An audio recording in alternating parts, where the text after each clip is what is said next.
moɗon coftal ɓalli men yadude e lobbo labajo équipe mum a salminama Seydi Ly.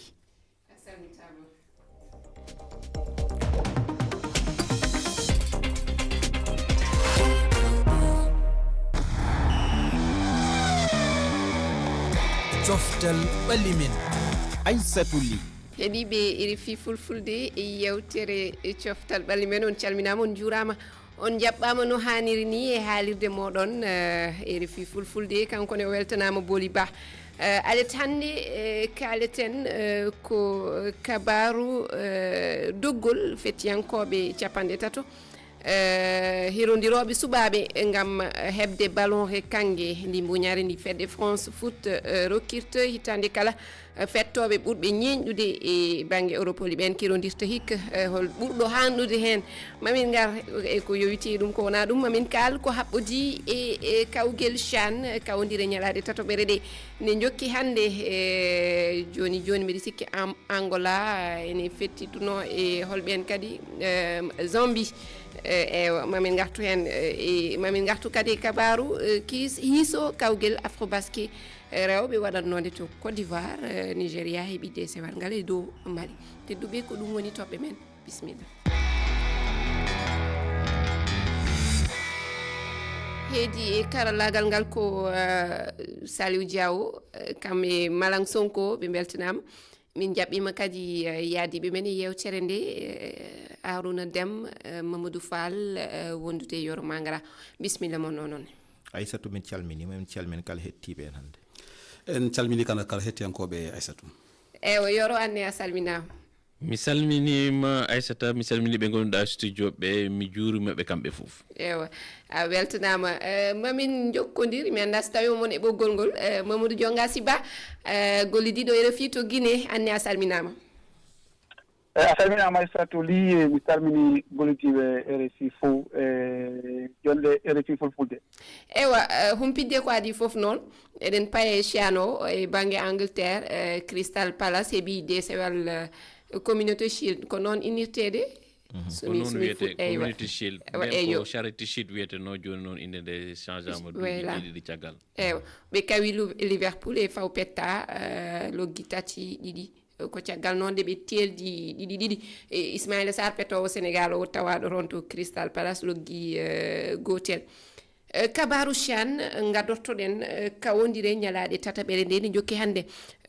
ko joni kawodiral hakkude Zambie Angola timmi ɓe sikki ko Angola hawi kamɓe ƴetti ɓe keeɓi loggi ɗiɗi Zambie kañum heeɓi loggol gotol ko adi ɗum Kenya kañum ne fotti e Maroc lappi ɗum go ɓolum hanki Tanzanie hawri e Madagascar wattini ko ɗiɗi go ko Tanzanie hawi Mauritanie kañum ne heeɓi woni e dow Centrafrique mbiɗa sikki Centrafrique ngol woni aranol mum tawede kawguel guel somi fuujaki o saaha noon e banggue classement o eɗen mbawi wiide diɗɗe kanƴe leyɗe jaɓɓiɗe kawguel guel eɗen yeeso Tanzanie kañum kam ma tawe nayaɓal timmal saabu ene jogui toɓɓe 9 Kenya kañum ne ardi guɓal A ngal Mauritanie noon hikki Tanzanie e guɓal B ngal Sénégal keɓnoɗo desewal ngal kañum ne ha joni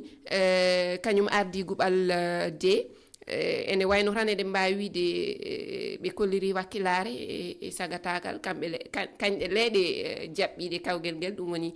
Kenya Tanzanie Ouganda ni kañum ne ñani hen fotti hol diɗɗal kadi ko Guinée mamin gar hen joni mamin gar hen Mamadou Dionga Siba kono ko adi ɗum taw dawroɗen taw e diɗɗe leyɗe ɗe ganduɗa kañumen jaɓɓi kawguel nguel ko wayno Tanzanie e Kenya iyo ɗen leyɗe gadortoɗen hade min garde e Sénégal Arouna konngol artema jiiɗen ho tan woni darde mabɓe hamtiidi kamɓe Tanzanie laabi tati ɓe petti taw tati ɗi fof ɓe kawi ɓe jalti noon kamɓe ɓuuri darade e jiimi ho Kenya hande mi yi pettugol mumen mboɗo sikki tan Maroc no darori hande ndi so ɓuri no tinnade seeɗa haweta he saha noon kamɓe gila nde premier mi-temps gasi nde ɓe ustani dogoto tawi ɓe dañi kartal bo dewal ngal ɗum noon no hollira tan wonde niveau ji ɗi koko tolni hankadi de ganduɗa yimɓe fof poti ala ma mbawɗa wiide o heedi dow so tawi Kenya hande ne jaggi Maroc no waɗa ɗum ni henne te Maroc a yino nde hawre Angola nde mataw Angola yiyano heewi match on ɗon goɗɗo mo jiiɗen woni Mozambique boɗe si ƴeewi tan mboɗo jaggi kamɓe Uganda wiyete noon kamɓe ɓe kettora seeɗa hay sinno ɓe kawi ñande en Guinée ham tati woto sikki noon tawi guinénaɓe ene taani seeɗa sabu wallay ɗum mawɗo jogasi ma artu hen joni kanko mo ha holko guinénaɓe gonduno ha waɗi ɓe kawani Uganda ngol watti laaɓi mum jeeɗiɗi tawede kono e humpitoji ɗi jiimi ɓe meeɗa yawtude dawal gadadal ɓe meeɗano hikka ham mboɗo sikki ma no wawi ɓe jalta to ɓe pewnit no dardori ni darde ɓe dari ne hoɓe mankira yaltude heewani ewa yoro holko ngol ma e chano e kawodire gadane ɗe en tout cas yiyama dal leyɗele ɗe ngannduɗa kamɓe keeɓi ɗum ɗo ɗum ɓaade ko leyɗele maɓɓe fetete ko wayno Kenya ni yiyama Tanzanie kam ɓooyi fewnditade e ko faye football leydi mum so ndaari fettoɓe ɓurɓe mawnude Sénégal ni so ɓe gumima Sénégal joni ko toon ɓe jahata entraîneur ɓurɓe mawnude ko toon ɓe jahata aɓe jogui kalis ko fayi tan e droit TV woni ko yoɓete ko pour yimɓeɓe mbawa darde match uji ɗi kamɓe ɓe juɓi hen ko wonata million ngaji $90 ɗum Azam ƴetti soodi championnat maɓɓe pour yimɓeɓe mbawa darde pour football maɓɓe yaara yeeso ɗum hollirta ka aɓen goni e fewjude chano noon wona ɗum ɗon chano ko Faranse wiyata ko répétition tan ɓe goni koye fiide mbaggo aɓe gama kono koɓe parata ko coupe d'Afrique mo ganduɗa ko kamɓe pottirta ɗum ɗo e duuɓi ɗiɗi mi sikku ne wodi hittande ujunnaji ɗiɗi e nogasi jeeɗiɗi eywa jongasi gila nani amin kala haala Guinée joni Harouna arti hen woni Guinée janggo jogori wadde kawdiral mum tataɓal kawdiral gadanal ɓe kawi Niger loggol gotol e ɓolum kono kawdiral ɗimmal maɓɓe ngal Uganda kam koko fooliɓe tati e ɓolum eywa an holno pamruɗa holno jiiruɗa ko Guinée hawa e ngal potital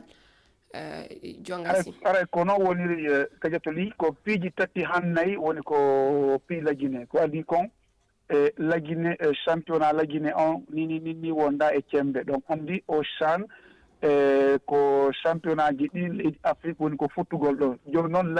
la Guinée ko club ji tati ɗum ko Oroya Afia e AS Kalum ko ɗiɗo wowuno wallitagol kippu Guinée on fi o CHAN e ngal noon ɗi kippuji ɗo tati noon ɗi kelɗa ɗi mara kembe e leydi la Guinée ko watti e ɗum heeɓi duuɓi heewuɗi la Guinée mara ko ente e constat fijirde ala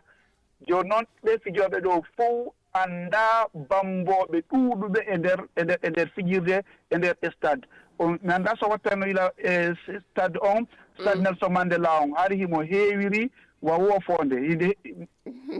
stade on wadde ko Uganda jaɓɓi potital ngal ko avantage maɓɓe wadde wonno voilà ɓen ɗon noon joni ɓe sooƴi sukaɓe Guinée ɓen fijoɓe Guinée ɓen ɓe anda ɓe anda ɓen bamboɓe ɗon fof e nder stade e ɗum ɗon kadi panikiɓe ɗum ɗon kadi ɓe wallitakiɓe e nder fijugol ngol e ko watti ɗum ɗon kadi Aissatou Ly ko fi ko inte prime ɗon andi han joni fijoɓe Guinée ɓen ɓe yoɓaka taho joni noon ɗum heeɓini ni ko fanɗi lebbi sappo depuis ɓe waɗi on qualification lebbi sappo ɓe yoɓaka ɗum woni buñaari buñaari ɓe yoɓaka han joni noon ɗon andi goɗɗo fijowo ballon ɓe yiya yi ko leydi ndin tawo kono ko leydi ndin e mbuuɗi ɗin tradition wallahi ko en jeeyade ko leydi ndi e mbuuɗi ɗi fijugol tum itawi ko fijugol tum fijoɓe ɗuuɗuɓe fijoy tan on leyɗe Porto wallahi ni donc sabu kaalisi woni naɓugol ɓe leyɗe Porto ɓe fijoya ɓe wakkilo ɓe naɓa kuppuji ɗo noon si tawi onon on ƴetti kippu mon on naɓi o yoɓaliɓe ƴel kippuji fof fijoɓe yoɓama ɗon andi haray ɗum ɗo wallata ɗum haɗani hande eltowo Souleymane Camara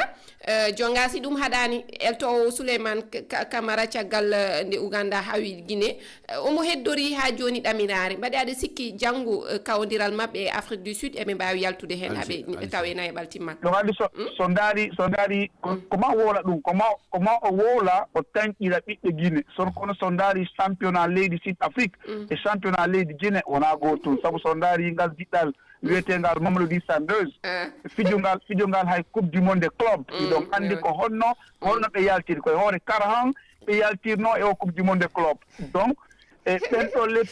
fijoɓe ɓurɓe ɗuɗugol ɗon ɓen ko Sud Afrique ɓe woni fijugol donc haray ko Karahan lagine wawida figo Sud Afrique ko ballon noon ina wawa wonde Mamadou Fall an mbeɗa yiɗi kala hen haala buuɗi ɗi o wi ɗum ene jojji walla ene moƴƴi kadi jomumen sene jaaha ene darano leydi mumen e ko wayno potite paade ni ene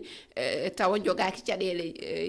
jawdi kaalis e ko nandi hen eyyi ko gonga ko fijo kono noon kadi buuɗe ɗi ina softina fijoɓe ɓe kadi ko hen jeeya kono noon cikkumi tan ko oɗo saaha ko wayni so tawi naati e nder kippu ko fati e batte chano o mo ganduɗa kañum woni eltowo e ɓewyade ɓe staff o kamɓe poti joɗade tan ɓe jewtida ɓe ƴeewa holno ɓe darorto darde nde ganduɗa ko darde bande fayida ha ɓe jalta e chano soɓe jeehi noon ɓe ƴeewa holno ɓe mbawata réglude ɗum saabu ɗum kamɓe ɓe jeehi ha paari ha chano fuɗɗima compétition fuɗɗima ko nder hen ɓe goni joni noon yoɓe mbaɗ concentré nder chano ɗum tan ɓuuri wadde fayida jonga si haade min mbaynodirde ma mbiɗa jogui namdal gongal saabu e ñalade ƴaɓɓiɗe ɗe haala équipe diɗɗal angal woni diɗɗal towgal ngal eɓe kaani tawede ɗo e lewru jeenayo ɓuuru kawdire éliminatoire kawguel manguel adunaru wiyama noon ha joni ɓe keɓani eltowo Michel Dussuyer ari ɗon e ñalade ƴaɓɓiɗe ɗe holko wonno koyɗe makko ɗon tan e raɓɓe kinde mbasa jurnude e ɓen komin taƴƴini kon ko argol fino sertira e hooreɓe lagine ɓen ɗo newri hiɗon andi sa ƴetti eltowo a yoɓa limo accitiri mo no accitiɗamo o e o naɓete ko sere ɗum ko wiyete tas haray ko hooreɓe guile ɓen ha joni ko caɗele buuɗi ndewi toon onon e guine mbaɗ ko caɗele mbuuɗi saabu son sertiri oɗo no kanil goɗɗo go wawata argol fi kala ray ni ko inde Paulo Duarte woni artugol e kundule jama on kono haray han joni ne waki kaw saabu oɗa sertaka taw no newori saabu kanko kadi kono wayrayno ari o yoɓaka ko maale eltowo yoɓe si eltowo yoɓaka wawata marsugol ko ba lagine heɓa eltowo mawɗo yo Allah ɓiltu Mamadou Diongasi Ba a jarama a jarama tedduɓe en payari toɓɓere wonde woni haala ballon kangue ɗum woni mbuñaari rokketendi fettoɓe ɓurɓe ñeñƴude e Europe ko ñande nogase ɗiɗi lewru aroru keɓowo ballonre kangue nde andete kono doggol capanɗe tato hirodiroɓe kam feññinama ɓiɓe Afrique tato ene tawa hen ɓi Guinée Seho Guirassy ene hen jongasi kamɓe accitimo kono Yoro Hakimi Salah Guirassy fettoɓe tato Afrique naaɓe fettoɓe jeenayoɓe PSG Ousmane Dembélé ne hen Désiré Doué e hono mumen e banggue Barça fettoɓe nayo goni hen Lamine Yamal Rafinha so tawi ko Real noon fettoɓe tato mbiɗi sikki Mbappé Jude Bellingham Vinicius Junior ha e banggue Angleterre Premier League o kamɓe foof ɓe jiiti hen koye mabɓe maaro holno jiiruɗon go doggol mati ala jejjitaɗo walla tawaɗo hen taw hanano tawede hen Yoro jejjitaɗo min suɓeɗe jogui hen cikkatmi ko Pacho ɓade kamɓe mbi kanko woni défenseur ɓurɗo mawnude hikka Europe ɗo kono jeeyaka hen ɓe mbaɗi hen Virgil van Dijk en wonɓe Premier League ɗum hollirta tan ko hunde a wawa ko ganduɗa ko 15 yimɓe pettata ɗum mbiyaɗa suɓo hen neɗɗo goto mbiyamo an ɓuuri wawde sa par ce que min nangirmi ɗum ko cahanagal ballon d'or fot ittede e football ala newro wi noon ɗum addata dahamme ɗe i ballon d'or ne woodi toon to Europe ne woodi ga e Afrique ma wonde cuɓal kala ko aɗani hande sa ƴetti capantati suuɓaɓe ɓe mbi jeetati ko Paris Saint-Germain goni sa daari jeetati wonɓe Paris Saint-Germain jeetati wonɓe nder terrain e goolo woni jeenayyi joni nden ko équipe Paris Saint-Germain tan ƴettuɗa hen tan ko ɗiɗi te hande sa wi Paris Saint-Germain mbiyata ko noɓe gondiri ni ko ɗum tubakore wiyata collectif ko ɗum ɓuuri hewde doole neɗɗo goto joni so tawi noon ko ɗum ɗon yoɓe mbi tan hikka équipe oɗo ɓuuri mawnude ɓe tetta mono kole raya ɓuuri sa wi mati ɗum kadi jogorani bonna bonnande hande Paris Saint-Germain votuji bonnat ɓaade sa ndaari ɓe fof limama toon ayi heccanki Achraf Hakimi waɗi interview e télé goto biyeteɗo Canal o wi kanko so totama ballon d'or umo handi hen ɓaade ko waɗi ko hikka ne mawni mais sa ndaari ɗum ɗon réseaux sociaux ji club makko woni Paris Saint-Germain ɓe taƴ ɗum ɓe gitti ɓe jiɗani haale ballon d'or ɓaade aɓe gandi ko caɗele addata Vitinha kañum kadi waɗi interview Canal wi kañum suɓɓi ko Dembélé mais kanko Hakimi o wi so totama ɗum omo handi hen est ce que ɗum ɗon jibinta goɗɗo gonga haali gonga mais ɗum ɗon club o yiɗa ɗum woni sa renaki ne wawi waddide caɗele e nder équipe o ewa Yoro anne holno jiiruɗa doggol ngol holmo cikkuɗa tan ene hanno tawede tawaka hen walla wolimi patio no wano jeeyde hen kono min mbaɗa jaggi McTominay Scott McTominay fotano jeeyde hen fotano tan so tawi ƴewte ho yimɓe liggi ho foof patio ho waɗi ho waɗani ɗum caggal ɗum mboɗo yii tan hikka sa ƴetti duuɓi ɗiɗi caggal africaine ɓe leyɗele ummiɓe leyɗele afrique dañino hen jeegom walla jeediɗo Lukman en fof ne jeeno hen Sadio Mané en joni a yi tato tan keddoroɗen tan Hakimi Salah e Guirassy ɗum noon hollirta furɓe wawde fettude e Afrique ɓe on jaatiri caggal sabu sa ƴeewi hande Victor Osimhen ho ummi Italie o yeehi Turquie ho ustanimo ko wawno jeere hen ko ɗum noon en ji Lukman jeeya hen ni keddoroɗen tan tato Liverpool goto Allemagne Guirassy duuɓi foof tati walla nayyi kañum jeeyte hen sabu hoye ɓurɓe waade hen jeeya kono noon no holliri won uste doole leydi Afrique ko mbiɗa banggue ko ɗum Paris no wawi bonnande ɗum ho gonga no wawi bonnande ɗum kono mboɗo sikki tan tawi ƴewte ay hoɓe degnuno rawane ho ɓe mbi wonde gañiɗo coupe d'Europe o kañum tottate rawane ɓe mbino ko gañiɗo Ligue des Champions tottate rawane de ko ɓettere waɗi yimɓe ponno gañino rawane ɓe mbino anema coupe d'Europe waɗi gañiɗo Ligue coupe d'Europe o kañum foti gañade Vinicius jeynoɓe totti Rodri rawane ndeya ponno gañade fof ɓe pawi Salah en Osimhen en ɓe mbi wonde ko gañiɗo Ligue des Champions gañto ɓe totti gañiɗo Ligue des Champions